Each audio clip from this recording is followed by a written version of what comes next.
This is Sheriff Knezovich. With me I have our prosecutor, Larry Haskell, and we've been talking about law enforcement issues, legal issues. We're both members of the Law and Justice Council here locally. Been on that council for 7 years. Last fall, was asked if I would be the chair of that council. And I said yes with conditions. And here were the conditions. We actually do something. Because you see, folks, back when I recommended to the county commissioners that we formed the Law and Justice Council back in 2013, at the request of Judge White a couple of years prior to that, I had high hopes for that. I really did. I thought we could bring the community together. I thought we could bring everybody to the table. As part of that whole concept, I gave up operations of the jail so we could bring people to the table and solve this issue. 8 years later, if you ask me if I would have ever done that again, I would say no, because it was a disaster. Nothing happened. Matter of fact, we went backwards in many respects. And one of the first things I have to deal with as the new chair is this article from the Spokesman Review about assisted release, which is basically OR being released on your own recognizance from jail with programming. That's basically what it is. I didn't even know that this was an issue, and the people that went to this reporter painted it as you, the Board of County Commissioners, the risk manager, Steve Bartell, were all against this and how horrible we were for, trying to stop this wonderful program.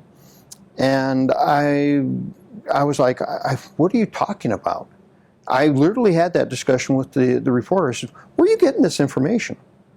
Because as soon as I started diving into it, one of the employees that work in the office of the Law and Justice Council sent me an email going, Sheriff, we're not at risk of losing any grant money, because that was what the story was.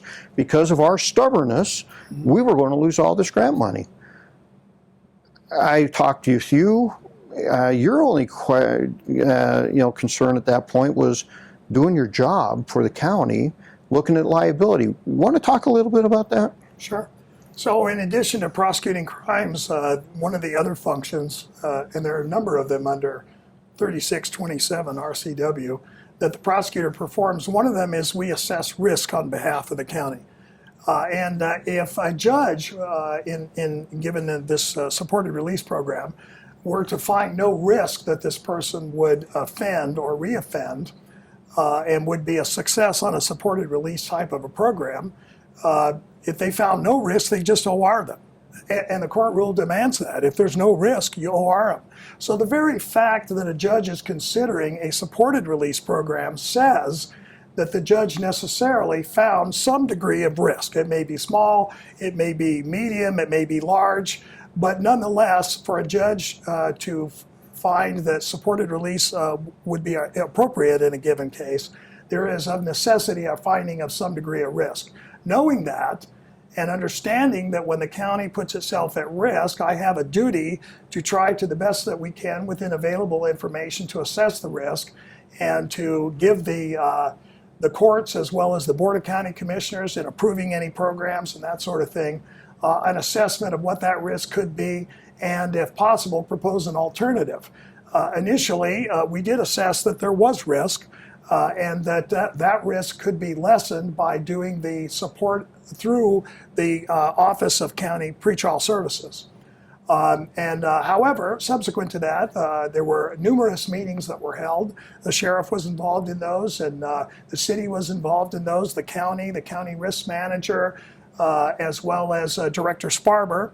And it was determined that overall the relative risk in the district court, even though there is some, not negating it entirely, but that supported release would be appropriate. It's a pilot program, emphasized pilot program for the Spokane area, and if it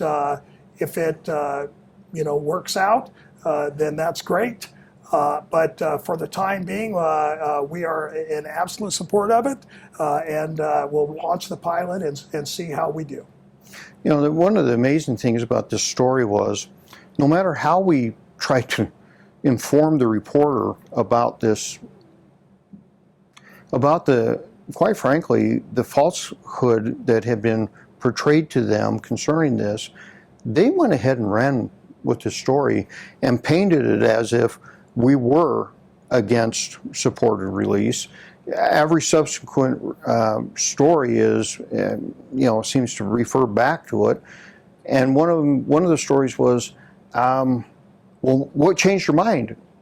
And that's a question that I was asked. I went, changed my mind, and this is the same reporter.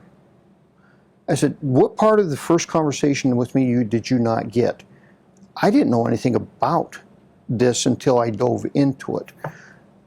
Folks, it concerns me that our media, even here at the local level, are no longer reporting fact. They're trying to stir controversy. It seems like at every turn we're trying to spin controversy. This was a non-issue that they tried to make an issue.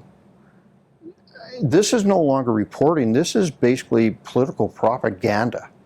And it really bothers me that we're in that mix. We have a crisis going on in our community. Crime is going out of control in several regards.